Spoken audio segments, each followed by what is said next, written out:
रहीम। अस्सलाम वालेकुम। अच्छा स्टूडेंट्स, हम स्टार्ट कर रहे हैं हमारी फर्स्ट ईयर बायोलॉजी का चैप्टर नंबर 3, जो कि हमारे पास है cell structure and function. 9th class में आपने बायोलॉजी में पढ़ा था सेल एंड टिश्यूज। यहाँ पर इस चैप्टर को थोड़ा मॉडिफाई कर दिया गया है, टिश्यूज को निकाल दिया गया है और सेल को डिटेल में रख दिया गया है। तो यहाँ पर आपने क्या करना है, सेल का स्ट्रक्चर पढ़ना है और सेल के स्ट्रक्चर की जो फंक्शन है वो भी हमने स्टडी करना है। तो सबसे पहले एक बेसिक सी चीज जो हमें 9th में पढ़ा दी जाती है, what is cell? Basic structural and functional unit of life. Life की जो बुनियाद है, जो बेसिक है, वो हमारे पास है सेल। सेल जानदार की बॉडी में दो काम कर रहा होता है। एक तो उसको प्रोवाइड करता है स्ट्रक्चर। हमारे पास जो सेल है उसकी वजह से जानदार की बॉडी में स्पेसिफिक स्ट्रक्चर बनते हैं और उन स्ट्रक्चर का स्पेसिफिक फंक्शन होता है।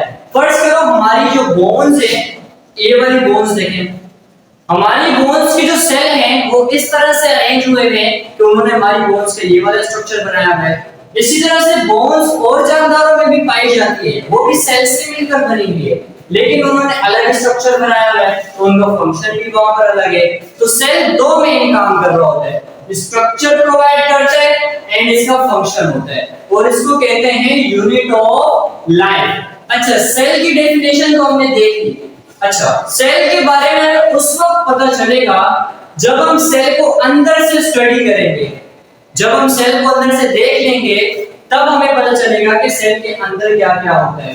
तो कुछ टेक्निक्स हैं टू स्टडी सेल। सेल को स्टडी करने की हमारे पास कुछ 8 से 9 टेक्निक्स आपकी बुक में हैं, जिसमें से हमारे पास है सबसे पहले सेल फ्रैक्शनेशन, नेक्स्ट है डिफरेंशियल स्टेनिंग, तीसरा है माइक्रो डायसेक्शन, चौथा है क्रोमेटोग्राफी, पांचवा है इलेक्ट्रोफोरेसिस, 6 नंबर पर है स्पेक्ट्रोफोटोमेट्री, 7 नंबर पर है टिश्यू कल्चर और 8 नंबर पर हमारे पास है माइक्रोस्कोपी। ये कुछ टेक्निक्स हैं, इन टेक्निक से हम सेल को स्टडी कर सकते हैं। तो सबसे पहले हमारे पास जो टेक्निक है वो कौन सी है? Cell fractionation. सेल फ्रैक्शनेशन में क्या करते हैं? Isolation of cellular component to study their structure and chemical composition. इसमें हम क्या करते हैं, हमारे पास आइसोलेशन करते हैं किन चीजों की? सेलुलर कंपोनेंट्स की। सेल के अंदर जो कंपोनेंट है उनको आइसोलेट करते हैं, उनको बाहर निकालते हैं ताकि हम स्टडी कर सके उनके स्ट्रक्चर को और उनकी कंपोजिशन को। यहाँ पर जो आइसोलेशन होती है वो किस बेसिस पर होती है? Size and density. तो यहाँ पर सेल फ्रैक्शनेशन में क्या होता है, आइसोलेट करते हैं सेलुलर कंपोनेंट्स को और उसके अंदर के जो स्ट्रक्चर उसको स्टडी करते हैं। यहाँ पर जो सेपरेशन हो रही है वो किस बेसिस पर हो रही है? साइज एंड डेंसिटी पर हो रही है। अच्छा, इसके दो स्टेप हैं। पहला स्टेप हमारे पास होता है होमोजेनाइजेशन। होमोजेनाइजेशन में हम क्या करते हैं? ब्रेक सेल इन आइस मीडियम। आइस मीडियम के अंदर सेल को ब्रेक करते हैं। आइस मीडियम इसलिए रखते हैं कि सेल जो है वो खराब ना हो जाए। तो आइस मीडियम के अंदर सेल को ब्रेक करते हैं और उसकी पीएच भी मेंटेन करके रखते हैं। अच्छा, जो सेल ब्रेक होता है उसके लिए दो चीजें यूज हो सकती हैं। एक तो मशीन होती है होमोजेनाइजर, जिस तरह हमारे पास जूसर मशीन होती है वो जूस बना देती है, इसी तरह से एक एडवांस मशीन है होमोजेनाइजर के नाम से, वो सेल को ब्रेक कर देती है, उसको पीस देती है। या ओल्ड हमारे पास एक चीज थी जिसे कहते हैं मोटर एंड पिस्टल। ये इस तरह का होता है, एक बाउल होता है, ऊपर इस तरह का हमारे पास एक, इसको कहते हैं हैंडल कहते हैं कुछ के लिए। इससे हम क्या करते थे, यहाँ पर रखते थे सेल्स को, ऊपर से इसको हम ऊपर से राउंड राउंड घुमाते थे तो सेल क्या होता था? ब्रेक हो जाता था। आजकल ये हमारे पास जो हकीम होते हैं, हकीमों के पास ये मैंने देखा उनके पास पड़ा होता है। तो हमारे पास पहला जो स्टेप है होमोजेनाइजेशन, जिसमें होमोजेनाइजर यूज करेंगे या मोटर एंड पिस्टल यूज कर सकते हैं। इसके अलावा एक चीज याद रखना, प्लांट का जो सेल होता है उसमें प्लांट के सेल में सेल वॉल पाई जाती है जो इजीली ब्रेक नहीं होती। तो उसके लिए हम क्या यूज करते हैं? पेक्टिनेज एक एंजाइम है जो प्लांट के अंदर सेल वॉल को ब्रेक कर देता है और फिर वो होमोजेनाइजर में इसीलिए प्लांट का सेल भी ब्रेक हो जाता है। नेक्स्ट हमारे पास स्टेप है सेंट्रीफ्यूगेशन। सेंट्रीफ्यूगेशन का मतलब होता है गोल गोल घुमाना। एक हमारे पास मशीन होती है जो रोटेट करती है, जिससे हमारे पास ऑर्गेनेल जो होते हैं वो सेटल डाउन हो जाते हैं। हम ट्यूब के अंदर ये मटेरियल पीस कर डालते हैं। अब ये मटेरियल मिक्स है, अब जब इस ट्यूब को मशीन में रखकर हम घुमाएंगे तो ये इतनी स्पीड से वो रोटेट करती है कि यहाँ पर लिखा हुआ है 60,000 रोटेशन होती है पर मिनट में। एक मिनट में वो 60,000 मरतबा रोटेट करती है। इतना रोटेशन होने पे क्या होता है, हमारे पास जो इसके जो सेल के कंपोनेंट्स थे वो नीचे बैठना स्टार्ट हो जाते हैं। फिर हम क्या करते हैं, उनको यहाँ से निकाल कर माइक्रोस्कोप में देखते हैं और हमें पता चल जाता है। अगर हम उस मशीन को लो स्पीड पर घुमाएं, आहिस्ता आहिस्ता मशीन को घुमाएं, तो लार्ज पार्टिकल जो हैं पहले सेटल डाउन हो जाएंगे। अगर हाई स्पीड पर घुमाएं तो बाद में जो रह जाते हैं स्मॉल पार्टिकल्स वो भी सेटल डाउन हो जाते हैं। तो ये हमारे पास एक टेक्निक है सेल को स्टडी करने की। नेक्स्ट हमारे पास है डिफरेंशियल स्टेनिंग। जब हम सेल को ब्रेक कर देते हैं तो उसके अंदर के जो कंपोनेंट को जब माइक्रोस्कोप में रखा जाता है तो ज्यादातर कंपोनेंट उसमें ट्रांसपेरेंट होते हैं, वो हमें दिखाई नहीं दे रहे होते। तो हम क्या यूज करते हैं, हम स्टेनिंग यूज करते हैं। स्टेनिंग में हम क्या यूज करते हैं, हम यूज करते हैं कि स्पेशल कुछ केमिकल्स होते हैं जिन्हें हम कहते हैं डाइज। डाइज क्या करती है, ये प्रोवाइड करती है कलर। तो हमने जो सैंपल माइक्रोस्कोप में रखा वो ट्रांसपेरेंट था, तो हम उसके ऊपर डाइज डालेंगे। डाइज का जो रंग होगा वो उस ट्रांसपेरेंट जो ऑर्गेनिल है, जो हमारे पास कंपोनेंट है, वो एब्जॉर्ब कर देगा। अब हम उसको इजीली ऑब्जर्व कर सकेंगे माइक्रोस्कोप के अंदर। तो जो ट्रांसपेरेंट पार्ट होता है उसमें हम डाइज यूज करते हैं और वहां पर हमारे पास उनको एक स्पेशल रंग मिल जाता है। एग्जांपल में देखिए तो white blood cell, white blood cell के नाम से पता चलता है कि ये व्हाइट होते हैं, इनका कोई रंग नहीं होता। तो हम इसमें डाइज को यूज करते हैं, डाइज से इनका स्पेसिफिक कोई रंग आ जाता है। नेक्स्ट हमारे पास टेक्निक है माइक्रो डायसेक्शन। माइक्रो का मतलब होता है माइक्रोस्कोप यूज करना या स्पेसिफिक कुछ छोटा सा पार्ट, और डायसेक्शन का मतलब होता है उस चीज को काटना। हमारे पास फर्स्ट में प्रैक्टिकल होते हैं, हमारे पास फ्रॉग का डायसेक्शन होता है। फ्रॉग को हम काटते हैं, ओपन करते हैं, उसको अंदर से देखते हैं। अर्थबॉर्म को काटते हैं, उसको अंदर से देखते हैं। तो माइक्रो डायसेक्शन का मतलब क्या होता है कि मेरे पास एक ऑर्गन, मेरे पास फर्स्ट करो ऑर्गेनिज्म है। अब ऑर्गेनिज्म की बॉडी में बहुत सारे सेल हैं, मुझे उस ऑर्गेनिज्म की बॉडी में से कोई स्पेसिफिक सेल चाहिए। पूरे ऑर्गेनिज्म की बॉडी से स्पेसिफिक एक सेल को चाहिए, तो उसको मैं माइक्रोस्कोप के नीचे रखूंगा। माइक्रोस्कोप में मैं उस सेल को पहले ढूंढूंगा, फिर उसको मैं डायसेक्ट कर दूंगा, फिर बाद में उसको स्टडी करूंगा। इसमें हम क्या करते हैं, आइसोलेट स्पेसिफिक सेल, आइसोलेट करते हैं स्पेसिफिक सेल को जो हमें चाहिए होता है यूजिंग माइक्रोस्कोप। एग्जांपल में हमारे पास है एम्ब्रियोनिक सेल। ये तो आप सबको पता है कि हमारे पास स्पर्म और एग जब मिलते हैं तो हमारे पास बन जाता है जाइगोट। हमारे पास जाइगोट बन जाता है, फिर हमारे पास एम्ब्रियो बन जाता है। अब एम्ब्रियो जो होता है उसमें होते हैं दो सेल, एक स्पर्म का और एक एग का।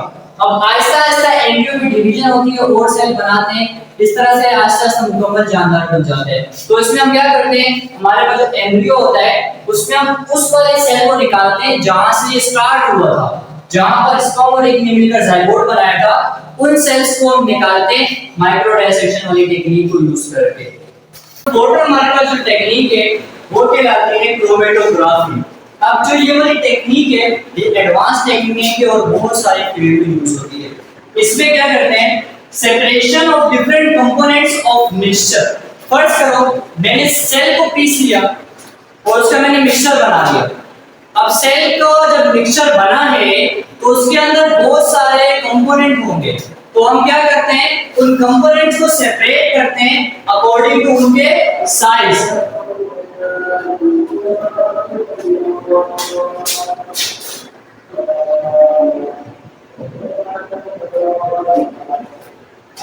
तो स्टूडेंट्स यहाँ पर जो सेपरेशन होती है वो होती है उनके साइज के बेसिस पर।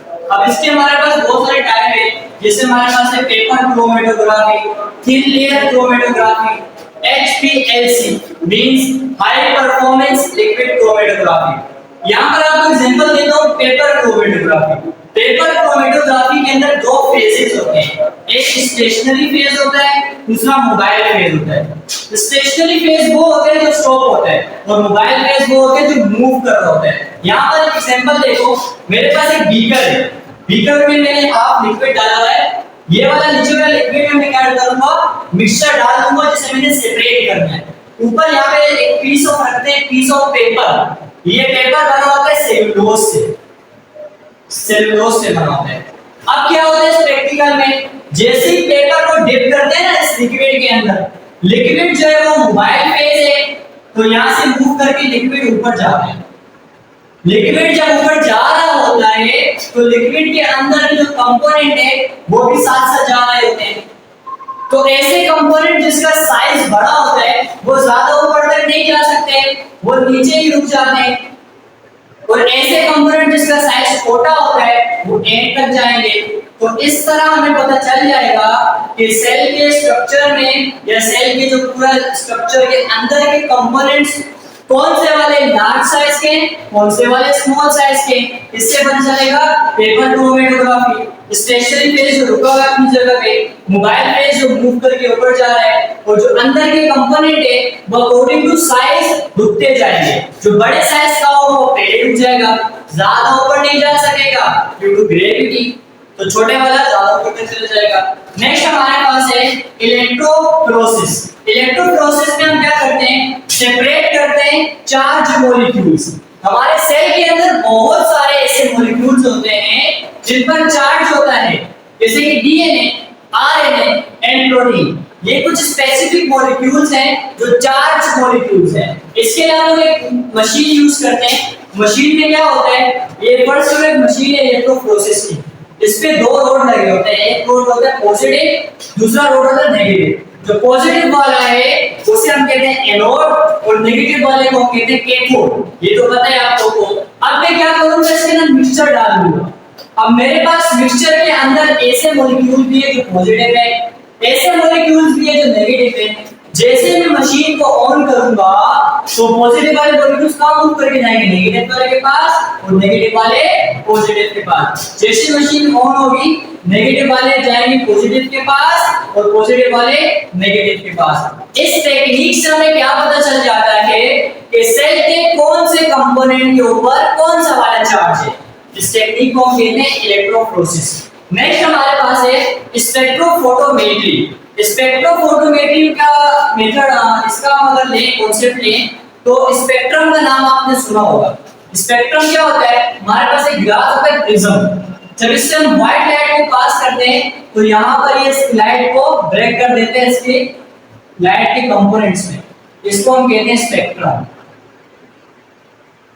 तो बेसिकली यहाँ पर हम क्या देख रहे होते हैं, स्पेक्ट्रोफोटोमेट्री में हम क्या करते हैं, मेजरिंग लाइट एब्जॉर्प्शन के सेल का कौन सा वाला पार्ट ज्यादा लाइट को एब्जॉर्ब कर रहा है, कौन सा वाला पार्ट लाइट को कम एब्जॉर्ब कर रहा है और कौन सा वाला पार्ट लाइट को एब्जॉर्ब नहीं कर रहा। तो इससे हमें पता चल जाता है कि सेल का ये वाला पार्ट ज्यादा लाइट को एब्जॉर्ब कर रहा है। एग्जांपल ले लें, हमारे पास एग्जांपल है ग्रोथ ऑफ बैक्टीरिया। बैक्टीरिया आपको पता है कि यूनिसेलुलर है और मिलजुल कर रहते हैं, ठीक है। अब बैक्टीरिया को जो एरिया है जो जहां मिलजुल कर रह रहे हैं, ये मिलकर बना देते हैं कॉलोनी। क्या बनाते हैं, ये मिलकर बनाते हैं कॉलोनी। अब मैं बैक्टीरिया की जो कॉलोनी उस पे लाइट भेजूंगा, अगर लाइट थोड़ी सी एब्जॉर्ब हो गई मतलब बैक्टीरिया की कॉलोनी छोटी सी। अगर मैं लाइट भेजूं और लाइट ज्यादा से ज्यादा एब्जॉर्ब हो रही है तो मतलब बैक्टीरिया अपनी डिवीजन फास्ट कर रहा है, अपनी कॉलोनी को क्या कर रहा है, बढ़ा रहा है, तभी तो उसकी कॉलोनी ने ज्यादा लाइट को एब्जॉर्ब कर लिया। एक और चीज हम देख सकते हैं वो है रेट ऑफ फोटोसिंथेसिस। ये फोटोसिंथेसिस किस स्पीड से हो रहा है, इसके रेट को भी हम देख सकते हैं with the help of spectrophotometry. Technique हमारे पास है टिश्यू कल्चर। इसमें हम क्या करते हैं, इसमें हम करते हैं cloning of cell. What is the meaning of cloning of cell? इसका मतलब होता है कि हम एक सेल को लें और उसके जैसे और बहुत सारे बना दें। ऐसा पॉसिबल है, एक सेल को लें और उसके जैसे और बहुत सारे बना दें। इस प्रोसेस को कहते हैं क्लोनिंग। आपको पता है इवन इंसान की भी हो सकती है क्लोनिंग। मेरी बॉडी से एक सेल को लिया जाए और उसको आर्टिफिशियल मीडियम में रखा जाए, जैसे कि टेस्ट ट्यूब हो गया या पेट्री डिश वगैरह, उसको सब कुछ प्रोवाइड किया जाए जो मीडियम को चाहिए होता है, तो मेरे बॉडी के एक सेल से मुकम्मल जानदार बन सकता है जो बिल्कुल मेरे जैसा हो। ऐसा मुमकिन है। और ये वाली जो है, ये वाला प्रोसेस जो है इंसानों की जो क्लोनिंग है, इसको फिलहाल बैन किया गया है क्योंकि अच्छा साबित नहीं हुआ है। तो बात उसको छोड़ो, यहाँ पर हमारा मेन एम क्या है, व्हाट इज क्लोनिंग। तो हमारे पास एक प्रोसेस है जिसमें हम क्या करते हैं, एक सेल को लेते हैं उसके जैसे और बना देते हैं। तो इस टेक्निक में हम क्या करते हैं, cloning of cell in artificial medium, जैसे कि टेस्ट ट्यूब और पेट्री डिश वगैरह। एक डिश होती है इस तरह की, लैब में यूज होती है। इसके अलावा टेस्ट ट्यूब को तो पता है, टेस्ट ट्यूब इस तरह से ट्यूब होती है। इसके अलावा प्लांट्स जो होते हैं ना, प्लांट्स, उसमें क्लोनिंग इजीली हो सकती है, क्योंकि उनमें क्या होता है, टोटल पोटेंशियल। प्लांट्स के सेल में क्या होता है, टोटल पोटेंशियल। प्लांट की बॉडी का हर सेल ग्रो हो सकता है, प्लांट की बॉडी का हर सेल ग्रो हो सकता है, इसी वजह से उसमें क्या होता है, टोटल पोटेंशियल। एक साइंटिस्ट है स्टीवर, उन्होंने एक प्लांट पूरा बना दिया, और प्लांट किसका था, कैरोट। कैरोट हमारे पास होती है गाजर। उन्होंने इसका पूरा प्लांट बनाया था एक सेल से। उन्होंने एक सेल लिया उसके प्लांट से, उसको मीडियम में प्रोवाइड किया, शुगर, मिनरल, विटामिन, हार्मोन्स, जो कुछ चाहिए होता है वो प्रोवाइड किया, और उसके बाद उन्होंने एक सेल से पूरा एक प्लांट बना दिया। तो प्लांट किसका था, कैरोट का प्लांट था। अच्छा, प्रोसेस होता है किस तरह से, हम एक सेल लेते हैं, वो एक सेल बाद में डिवाइड हो जाते हैं, उसको हम कहते हैं सेलस।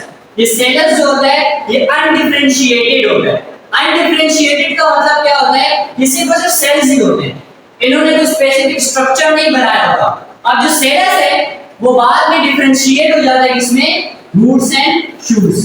पहले एक सेल था, फिर बहुत सारे सेल हो गए, फिर शूट्स बन गए एंड रूट्स बन गए। इस तरह से प्रोसेस होता है टिश्यू कल्चर का।